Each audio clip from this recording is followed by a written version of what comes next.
السلام علیکم، صداقت نامہ میں خوش آمدید۔ ملکی معیشت کو اگر دیکھا جائے تو ہر شخص اس وقت اس سے متاثر ہے۔ مہنگائی کی اگر بات کی جائے تو ہر طبقہ مہنگائی سے بہت زیادہ متاثر ہے۔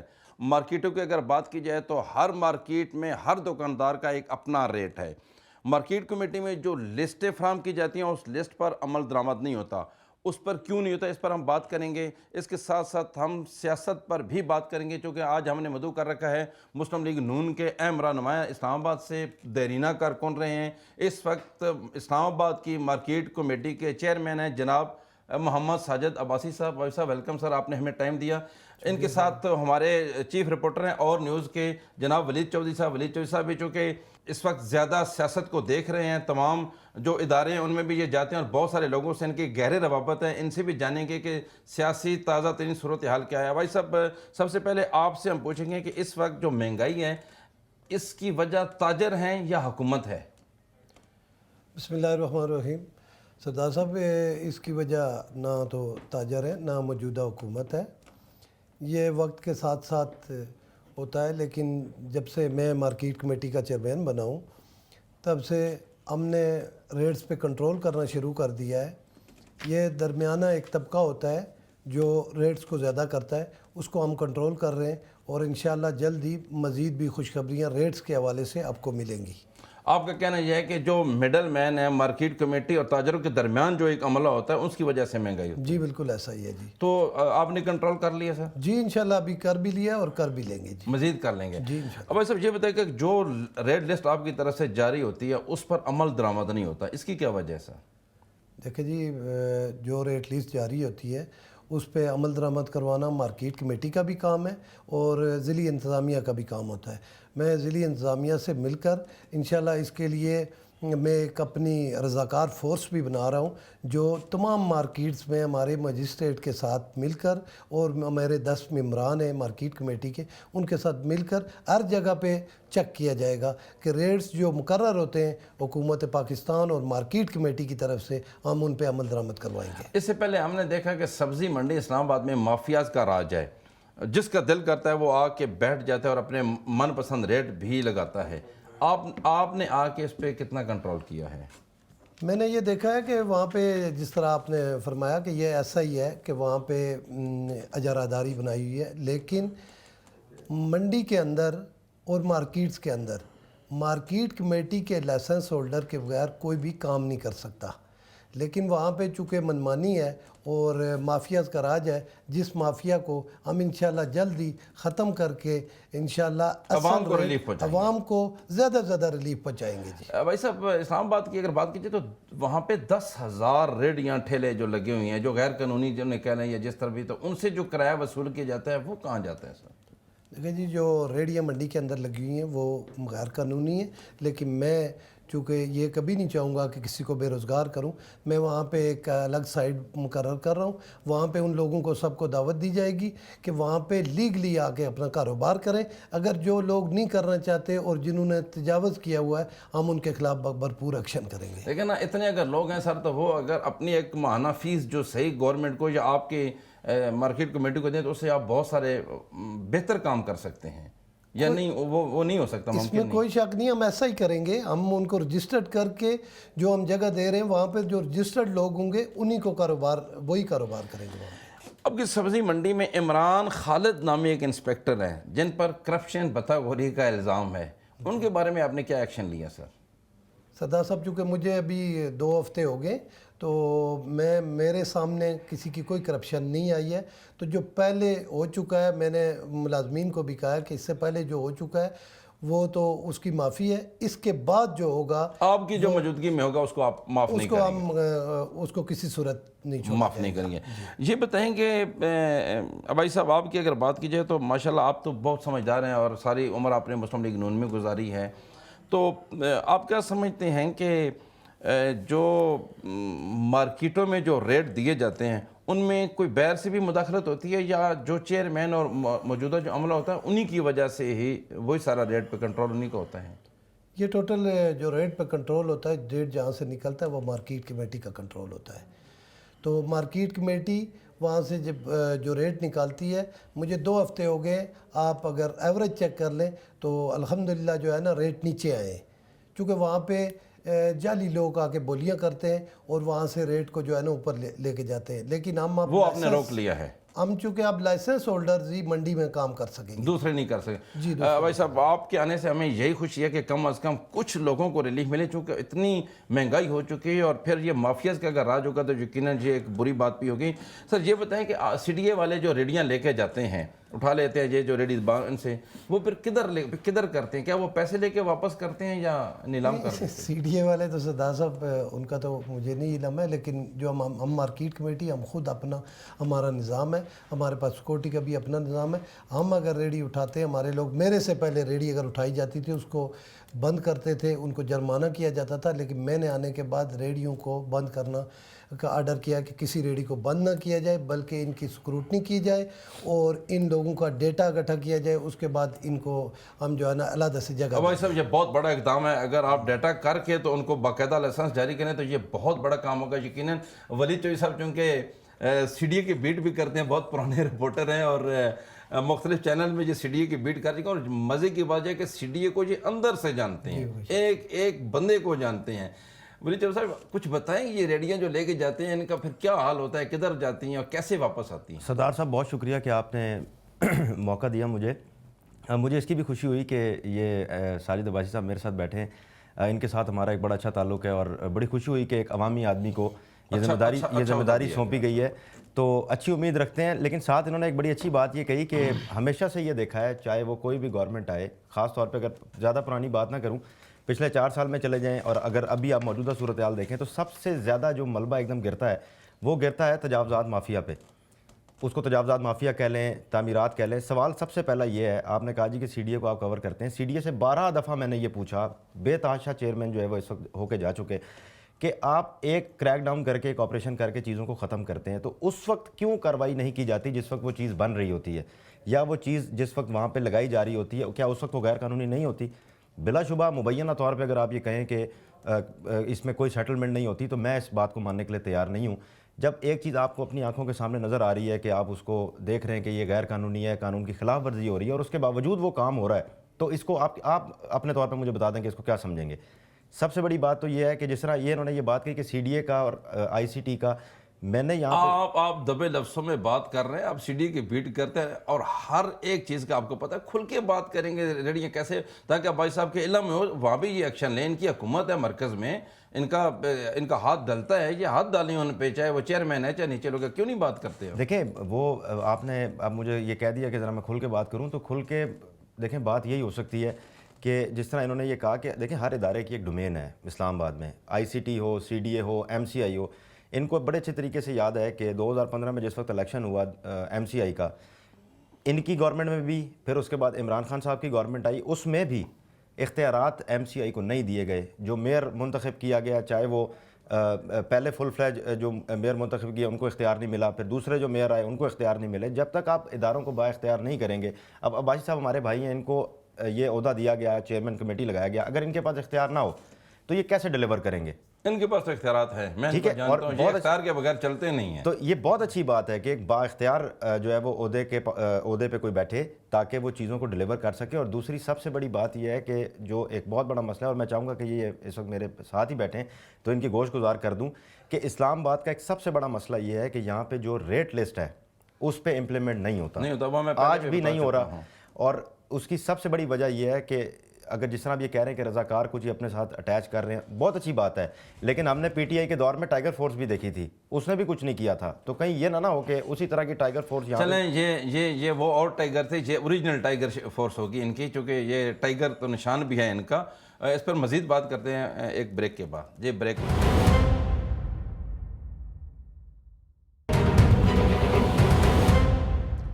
کے بعد خوش آمدید. عباسی صاحب بڑی اچھی انہوں نے بات کی کہ پہلے جو ہے پی ٹی آئی کے دور میں ایک ٹائیگر فورس بھی بنی کنٹرول کرنے کے لیے، لیکن انہوں نے کنٹرول کرنے کی وجہ کچھ اور کیا. آپ کے بھی علم میں ہے. آپ سے مجھے توقع ہے، جتنا میں آپ کو جانتا ہوں کہ آپ پرانے مسلم لیگی ہیں اور پاورفل مسلم لیگی ہیں، آپ کس طرح کی کوئی فورس بنانا چاہ رہے ہیں جس سے عوام کو ریلیف ملے؟ چونکہ اب آپ کی حکومت میں عوام بڑی تنگ ہے ایک، اور دوسرا اسی سبزی منڈی کے حوالے سے کون سا کوئی بڑا اقدام آپ کرنا چاہتے ہیں جو رہتے دیر تک آپ کا نام رہے اور آپ ایسا کوئی کام کر پائیں گے جس سے عوام کو بھی ریلیف ملے اور آپ خود بھی مطمئن رہیں؟ میں سردار صاحب ایک تو جو بات کی ہے ولی صاحب نے کہ جی جو رضاکار فورس بن رہی ہے اور ٹائیگر فورس اور اس رضاکار فورس میں بہت فرق ہوگا، بالکل ٹھیک ہے. وہ انہوں نے، میں جو رضاکار فورس بنا رہا ہوں انتہائی ذمہ دار لوگوں کی بناؤں گا، اور اس کے علاوہ ان لوگوں کا باقاعدہ انٹرویو، انہوں نے تو ایک لسٹیں بنا کے عام لوگوں کو بلیک میل کرنے کے لیے رکھ دیا تھا. ہم بالکل بلیک میلنگ کے لیے نہیں، بلکہ ہم پازیٹیو کام کے لیے ان کو رکھیں گے اور ریٹس کو کنٹرول کریں گے، اور جو لوگوں کو عام عوام کو اس کا فائدہ ملے گا لازمی. اور اس کے علاوہ منڈی میں چونکہ سبزی منڈی ایک ایسی جگہ ہے کہ اسلام آباد شہر 25 سال سے ہر شعبے میں ترقی کر رہا ہے، لیکن بدقسمتی سے کہ جس طرح سے اس کے بانیوں نے جو خواب دیکھا تھا اس خواب پہ ان کا خواب پورا نہ ہو سکا. دیکھیں وہاں پہ اگر آپ جاتے ہیں تو سیوریج کا نظام ختم ہے، وہاں پہ جو سڑکیں ہیں وہ خستہ حال ہیں، اس کے علاوہ اسٹریٹ لائٹس کا کوئی نظام نہیں ہے. میں انشاءاللہ تعالی جلد از جلد چیئرمین CDA صاحب سے، نور امیل مینگل صاحب سے میری ملاقات ہو چکی ہے، اس میں انشاءاللہ جلد از جلد فنڈ الوکیٹ کروا کے وہاں پہ ڈیولپمنٹ کا کام شروع کروا رہا ہوں، اور اس منڈی سے جو تجاوزات ہیں ان کو میں ختم کر کے اس منڈی کو انٹرنیشنل لیول کی منڈی انشاءاللہ سردار صاحب میں ضرور بناؤں گا. مجھے یقین ہے کہ آپ کر لیں گے، چونکہ آپ بہت منجوے کارکن ہیں اور MSF آپ کی بیس ہے، تو MSF والے جو لوگ ہیں وہ مار نہیں کھاتے. لیکن اس کے ساتھ ساتھ میں ایک اور بات بھی کرنا چاہوں گا، جو مہاجرین کا ایک بڑا طبقہ آپ سمجھ رہے ہیں جن کا میں اشارہ کر رہا ہوں، جن کا ایک کنٹرول ہے سبزی منڈی پہ، جو من مرضی بھی کرتے ہیں، جو وہاں پہ بدماشی بھی کرتے ہیں، ہر طبقے کو وہ روند رہے ہیں. آپ نے پہلے بھی کہا کہ میں باقاعدہ لائسنس جاری کروں گا، تو اگر آپ اس طرح کا کوئی کام کریں گے تاکہ نشاندہی ہو جائے اور جو پراپر لوگ ہیں وہ کام کریں، جن کے پاس شناختی کارڈ نہیں ہے، جو باہر سے آئے ہیں، ان کو اگر آپ اٹھائیں تو کیسا لگے گا آپ کو؟ دیکھیں جی، جہاں تک تعلق ہے باہر سے آئے ہوئے یا جو ہمارے ملک سے ہیں جو بھی ہیں، لیکن جو لوگ قانون کے دائرے میں رہیں گے وہ کام کر سکیں گے، اور جو قانون کے دائرے میں نہیں ہوں گے، چاہے وہ اپنے یا فارنر ہیں، وہ کام نہیں کریں گے جی. اور ان کو ہم قانون کے دائرے میں لائیں گے انشاءاللہ. بہت جلد آپ کو سبزی منڈی سے جب خوشخبری ملے گی تو یہاں کا فائدہ، یہاں پہ کام کرنے کا فائدہ پورے KPK کو بھی ہوگا، کشمیر کو بھی ہوگا، GB کو بھی ہوگا. پنڈی، جیلہ، مٹک تک ہماری منڈی کی جو ہے نا یہ غذائی اجناس وہاں پہ جاتی ہیں. اب صاحب ہماری دعا بھی، اور مجھے یقین بھی ہے کہ آپ بہت ساری چیزوں میں کامیاب ہو جائیں گے اور ہم آپ کا ساتھ دیں گے جہاں آپ کو میڈیا کی ضرورت پڑے گی. لیکن اب چونکہ تھوڑی سی سیاست پر بھی بات کر رکھے ہیں کہ اس پر سیاست میں کیا ہلچل مچی ہوئی ہے، سیاست کہاں جا رہی ہے، کس طرف ہے. لیکن پہلے ولید چوہدری صاحب سے پوچھ لیتے ہیں چونکہ وہ زیادہ اویئر ہیں اسلام آباد میں اس وقت کیا چل رہا ہے. ولید چوہدری صاحب یہ بتائیں کہ کتنا گرمی ہے، کتنا گہمی ہے سیاست میں، الیکشن ہو رہے ہیں نہیں ہو رہے، خان صاحب آج پھر عدالت میں پیش ہوئے، کوئی اپڈیٹ کریں عوام کو، ہمیں کیا ہوگا وہاں پہ؟ آپ نے بھی یہ کہا کہ اسلام آباد میں کیا گرمی سردی ہو رہی ہے، تو اسلام آباد کا ایک ریڈ زون ہے. اصل تو گرمی سردی وہاں ہو رہی ہے. پچھلے آپ تقریباً 1-1.5 ہفتے سے دیکھ لیں، ایک ادارہ دوسرے ادارے کو کہہ رہا ہے کہ آپ نے یہ کرنا ہے، دوسرا کہہ رہا ہے جی ہم اس کو نہیں مانتے، آپ ہمیں یہ کر کے دے دیں. اب اس وقت جو مطلب میں یوں کہوں کہ جو لڑائی کہہ لیں اس کو، یا ایک دوسرے کو دباؤ میں ڈالنا، یا ایک دوسرے کی اس کو بات منوانا، یا ایک دوسرے کی بات نہ ماننا، یہ اس وقت بہت ایک عروج کے لیول پہ جو ہے اس وقت یہ بات پہنچی ہوئی ہے. آپ کو میں مثال دے دیتا ہوں. 2 سے 3 روز پہلے سپریم کورٹ نے یہ کہا جی کہ جو پروسیجر بل تھا جو سپریم کورٹ کے ججز کے حوالے سے پارلیمنٹ نے اپروو کر کے جو ہے وہ اس کو قانون کا حصہ بنا دیا، اس کی جو کارروائی تھی وہ ہمارے حوالے کی جائے. تو جو وزیر دفاع ہیں خواجہ آصف، انہوں نے برملا کھڑے ہو کے پارلیمنٹ میں یہ کہہ دیا کہ جی آپ نے جو آج تک وزرائے اعظم کو جو سزائیں دی ہیں پہلے اس کا ریکارڈ تو ہمیں پارلیمنٹ کو فراہم کر دیں، یا اگر ہم آپ سے وہ ریکارڈ مانگ لیں اگر، یا پارلیمنٹ یہ کہے کہ جی ہمیں وہ ریکارڈ جو پرووائڈ کیا جائے، تو آپ کو کیسا لگے گا؟ تو اس وقت بظاہر یہ نظر آ رہا ہے کہ جو سپریم کورٹ پارلیمنٹ کو سے کچھ مانگتی ہے وہ ان کو نہیں دیا جاتا، اور پارلیمنٹ اس وقت جو پارلیمنٹ کی بالادستی کی بات کی جاتی ہے، کہ جو آئین و قانون کی بات کی جاتی ہے، تو اس پہ جو پارلیمنٹ کا جو ایک دباؤ سپریم کورٹ پہ ہے، تو وہ بھی ان سے یہ ڈیمانڈ کر رہے ہیں کہ جی اب ہم آپ سے بھی جو ہے وہ کچھ چیزیں مانگ سکتے ہیں، کچھ چیزیں آپ کو پرووائڈ پارلیمنٹ کو کرنی پڑیں گی. اس وقت جو بیسیکلی جنگ ہے وہ جنگ یہ ہے کہ آخر کون سا ادارہ سپریم ہے. اس پر ہم ان سے بات کریں گے چونکہ یہ حکومت کا حصہ ہیں. ولید چوہدری صاحب یہ بتائیں کہ اگر دوسری طرف بات کیجئے تو مئی چل رہی ہے، مئی کا ہفتہ ہے، پہلا ہفتہ ہے، اور موسم انتہائی خوشگوار اور کول موسم ہے اسلام آباد کا، لیکن دوسری طرف عمران خان کی پیشیاں بھی ہوئی ہیں، ان کی وجہ سے تھوڑی گرمی بھی ہے، تو ان پیشیوں کا کیا کیسے کیا دیکھ رہے ہیں، آگے کیا ہونے والا ہے کچھ؟ سردار صاحب پہلے تو یہ چلیں، یہ تو ایک بات ضرور موجود ہے، سارے اس کو دیکھ رہے ہیں۔ جو اصل چیز تھی وہ یہ تھی کہ جو سپریم کورٹ نے ڈیٹ دی تھی کہ جس ڈیٹ پر پنجاب کا خاص طور پر الیکشن ہونا تھا وہ تھی 14 مئی کی۔ اب اس 14 مئی کی ڈیٹ کو آپ کے سامنے ہے کہ کتنے دن رہ گئے ہیں۔ کل کی ڈیٹ میں جو الیکشن کمیشن ہے اس نے باقاعدہ طور پر نظر ثانی کی درخواست کر دی سپریم کورٹ کو کہ جی نہ ہمیں کسی قسم کا فنڈ ملا ہے، نہ ہمیں کسی قسم کے ہم نے کوئی انتظامات کیے ہیں۔ جب ہمیں نہ فنڈ ملے گا، نہ انتظام ہوں گے، نہ سیکیورٹی لگے گی، نہ یہ ساری ٹریننگ ہوگی جو الیکشن عملہ جائے گا، تو اس صورتحال میں ہم الیکشن نہیں کرا سکتے۔ تو لہذا سپریم کورٹ سے یہ استدعا ہے الیکشن کمیشن کی کہ آپ اس ڈیٹ پہ جو ہے وہ نظر ثانی کریں۔ تو بظاہر یہ تو آپ مطلب طے کر لیں اپنے ساتھ بھی اور ہمارے ساتھ بھی کہ الیکشن تو بظاہر ہوتے نظر نہیں آ رہے۔ چلو کب ہو رہے ہیں بھائی صاحب کو پتہ ہے، ان سے پوچھا۔ بھائی صاحب پہلے یہ بتائیں کہ اسلام آباد میں آپ کیا دیکھ رہے ہیں، اگلے ہفتے کیا ہونے جا رہا ہے، کوئی کس طرح سیاست جا رہی ہے آپ کی؟ سردار صاحب جہاں تک تعلق ہے ان کی بات کہ کوئی کسی کی بات نہیں مان رہا، وہ بات تو ہمیشہ عمران خان کسی کی بات نہیں مانتا، اور آج کی بات نہیں ہے۔ جب حکومت تھی تو ہمیشہ میاں محمد شہباز شریف صاحب نے ایز اے اپوزیشن لیڈر اسے کہا کہ میثاق معیشت کر لیتے ہیں، لیکن اس نے ہمیشہ کبھی کسی کی بات نہیں مانی۔ آج بھی وہ اسی ڈگر پہ ہے۔ اگر کوئی کہتا ہے وہ مذاکرات کے لیے چند لوگ بھیجیں، وہ غلط بات ہے۔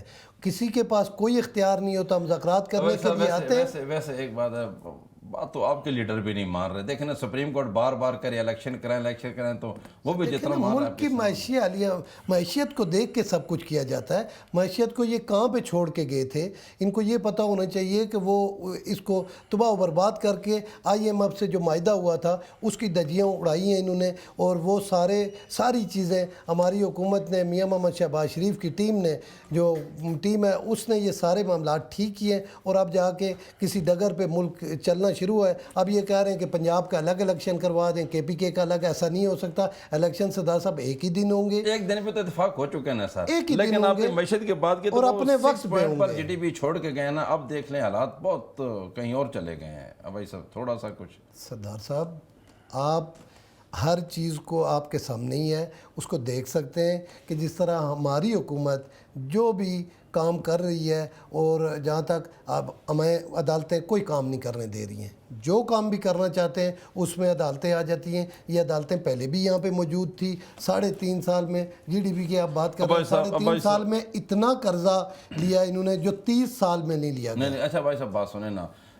بحیثیت پاکستانی یقین کر لیں جب PDM نے نعرہ لگایا نا مہنگائی کے خلاف، چیزیں ہوئیں، انہوں نے احتجاجی ریلیاں کی سارا، اور جب حکومت میں ہے تو یقین کر لیں کہ میں اگر اپنی ذاتی بات کروں، میں اتنا خوش ہوا کہ چلے اب کچھ صحیح لوگوں کی حکومت آئی ہے، کچھ کنٹرول ہوگا، کچھ مہنگائی کم ہوگی، کوئی لوگوں کو ریلیف ملے گا، کچھ سانس آسانی سے لے سکیں گے۔ لیکن میں اپنی اگر بات کروں تو میں تو آپ کی حکومت سے انتہائی مایوس ہوا ہوں۔ اب مجھے قوم کا نہیں پتہ، لیکن قوم میرے سے بھی زیادہ مایوس ہے۔ دیکھیں جی، قوم کے لیے میں یہ ضرور خوشخبری دینا چاہتا ہوں کہ آنے والے بجٹ میں انشاءاللہ بہت سارا قوم کو ریلیف ملے گا، اور ہم مہنگائی کو کنٹرول کریں گے، اور ہر چیز کو جو ہے نا۔ اب صاحب بجٹ میں ضرور بات کرتے ہیں، آپ کیا بجٹ میں کرنا چاہ رہے ہیں، کیا عوام کو ریلیف دینا چاہ رہے ہیں؟ یقیناً آپ کے علم میں کچھ چیزیں چل رہی ہیں، لیکن ایک چھوٹی سی بریک لیتے ہیں۔ جی بریک لیتے ہیں۔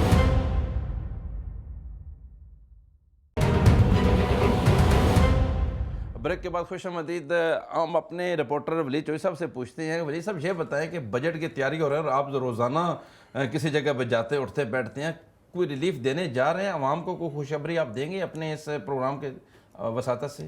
سردار صاحب دیکھیں، بات یہ ہے کہ عباسی صاحب نے ابھی یہ کہا کہ شاید بہت بڑا ریلیف ملے گا۔ جس وقت یہ تحریک عدم اعتماد کامیاب ہوئی اور خان صاحب کی حکومت کو ختم کر کے جو موجودہ حکومت PDM کی ہے، جو اتحاد یہ حکومت میں آیا اور شہباز شریف وزیر اعظم بنے، اس وقت سے قوم مجھ سمیت، آپ کے سمیت سب لوگ یہ سن رہے ہیں کہ شاید کوئی بہت بڑا ریلیف ملنے والا ہے۔ دیکھیں ایک سطح پہ، ایک حد میں اگر آپ دیکھیں تو عمران خان صاحب کی جو گفتگو، جو بات ہے وہ غلط نہیں ہے کہ جس وقت وہ جن بھی حالات میں ملک چھوڑ کر گئے تھے تو اس وقت صورتحال کچھ اور تھی، اس وقت صورتحال کچھ اور ہے۔ آپ خود بھی گاڑی چلاتے ہیں، میں بھی چلاتا ہوں، آپ قیمتیں دیکھ لیں کہاں سے کہاں پہنچ گئی۔ ایک نارمل جو ایک متوسط طبقہ ہے اس کو آٹے کی قیمت آپ دیکھ لیں کہاں چلے گی، چینی کی قیمت کہاں چلے گی۔ اگر آپ بہت زیادہ ایک طرف آپ جو